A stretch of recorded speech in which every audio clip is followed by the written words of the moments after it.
So what happens when we exercise is that we cause a level of stress on our body and brain.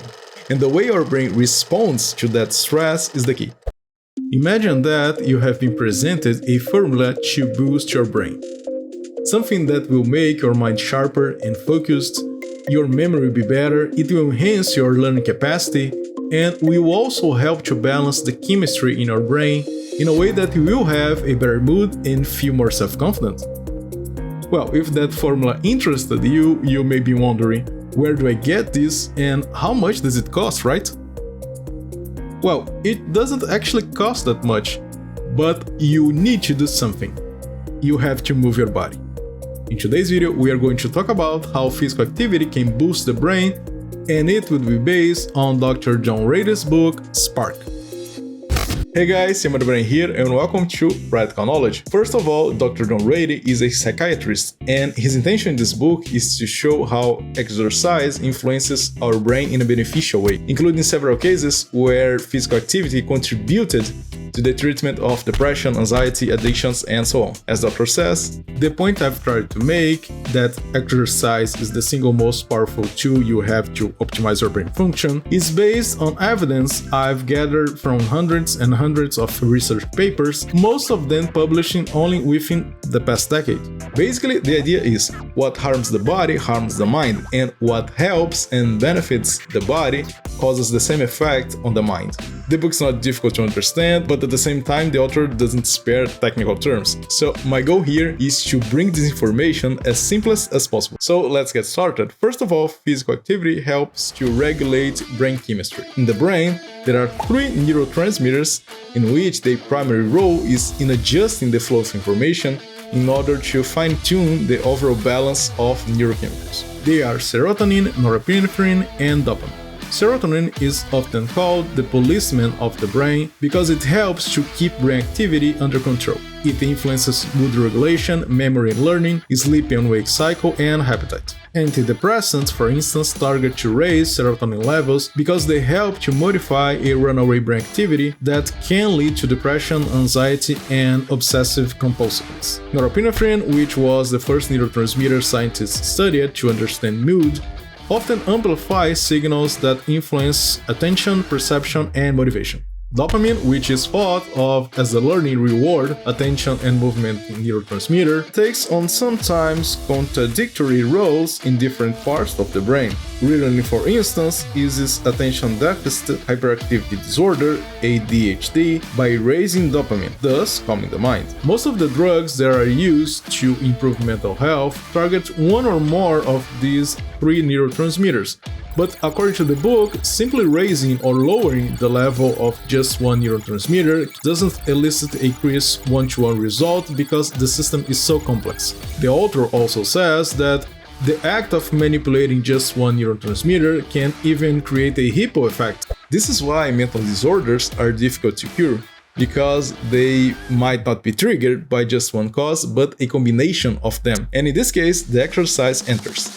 As the author says, I tell people that going for a run is like taking a little bit of Prozac and a little bit of Ritalin because, like the drugs, exercise elevates these neurotransmitters. It's a handy metaphor to get the point across. But the deeper explanation is that exercise balances neurotransmitters, along with the rest of the neurochemicals in the brain. And as you will see, keeping your brain balanced can change your life. For example, to dull the pain of the exercise, the brain has a built-in system to release endorphins, a morphine-like substance which not only act to kill the pain but also to produce euphoria in the mind. And because of it, we get the expression runner's high, which is an extreme version of this effect. Exercise also regulates all of the neurotransmitters we spoke about earlier, and you don't need to have an athlete routine to that.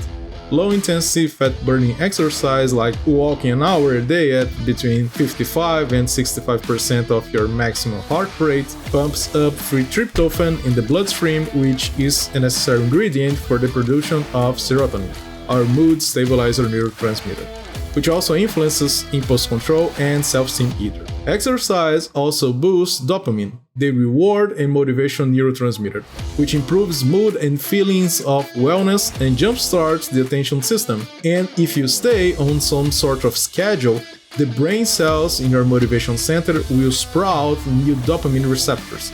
You will not only create new neural pathways, but also refurbishing ones that are rusty from disuse. The levels of norepinephrine are also elevated, which not only wakes up the brain and gets it going, but also improves self-esteem. So if you're struggling with lack of motivation, or if you're not being able to be concentrated, maybe this is not a result of laziness, procrastination, or something like that, as most of us can think sometimes, but maybe your brain chemistry is unbalanced, and go for a walk, for example, may help you. Another point is exercise strengthens the brain. You probably wouldn't think of getting out of a chair as stressful. It doesn't feel stressful, but biologically speaking, it is. It doesn't compare with, let's say, losing a job, but here's the thing. Both events activate parts of the same pathways in the body and in the brain. Likewise, learning a new language, meeting new people, and moving our muscles are forms of stress because they make demands on our brain. As far as our brain is concerned, stress is stress. The difference is in degree. So what happens when we exercise is that we cause a level of stress on our body and brain. And the way our brain responds to that stress is the key. The brain activity caused by exercise generates molecular byproducts that can damage cells. Assuming that this stress is not too severe and that the neurons are given time to recover, the connection becomes stronger, resilient, and our mental machinery works better. For example, to build muscles, it is necessary to break them down and let them rest, right? The same applies to nerve cells, which have a built-in repair and recovery mechanisms activated by mild stress. The great thing about exercise is that it fires up the recovery process in our muscles and our neurons, making our bodies and minds stronger and better able to handle future challenges. This is how exercise forces the body and mind to adapt. Stress and recovery. It's a fundamental paradigm of biology that has powerful and sometimes surprising results. As the author says, stress seems to have an effect on the brain similar to that of vaccines on the immune system. In limited doses, it causes the brain cells to overcompensate and thus guard themselves against future demands. Neuroscientists call this phenomenon stress inoculation. The third point is our mind becomes younger. Before we go there, if you have liked this video so far, I ask you to hit the like button, so in this way you help us to continue making more videos like this. And if you're not subscribed yet, I invite you to be part of our community by clicking on subscribe button. Okay, let's go back to talk about what happens to the brain when we age. According to the author, as we age, the cells throughout the body gradually lose their ability to adapt to stress, and the genes responsible for producing proteins to clean up the damaged waste stopping doing their job. Also, starting at about age 40, we lose on average 5% of our overall brain volume per decade.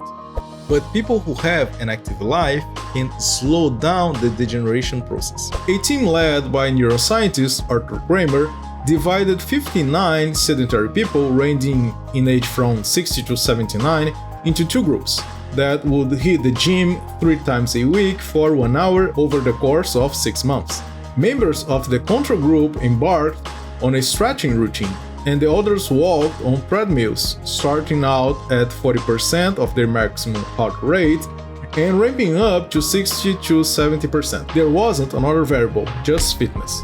And indeed, after 6 months, the walking group averaged a 16% improvement in their maximum rate of oxygen consumption, VO2 max, which is a measure of the lung's capacity to process oxygen. Basically, higher VO2 max means that our body can provide more fuel to our muscles during exercise. If you are talking about running with VO2 max increased, it means that you can run further with the same amount of time.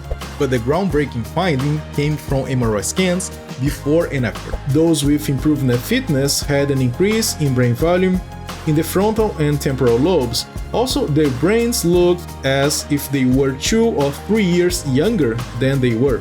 The major implication of this experiment is that exercise not only keeps the brain from rotting, but also reverses the cell deterioration process associated with aging. The scans showed how exercise improves the brain's ability to compensate. As Arthur Kramer said, let's say the prefrontal cortex isn't functioning quite up to par. You might be able to recruit other areas of the brain to do the task in different way. There is a certain redundancy built into the system. The brain is designed to compensate by rerouting information around dead patches in the network and recruiting other areas to help with the trafficking.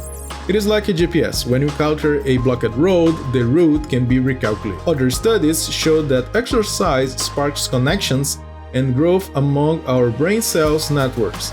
It increases blood volume, regulates feel, and encourages neuroactivity and neurogenesis, which means that our neurons will be dividing and propagating just like cells in the rest of the body.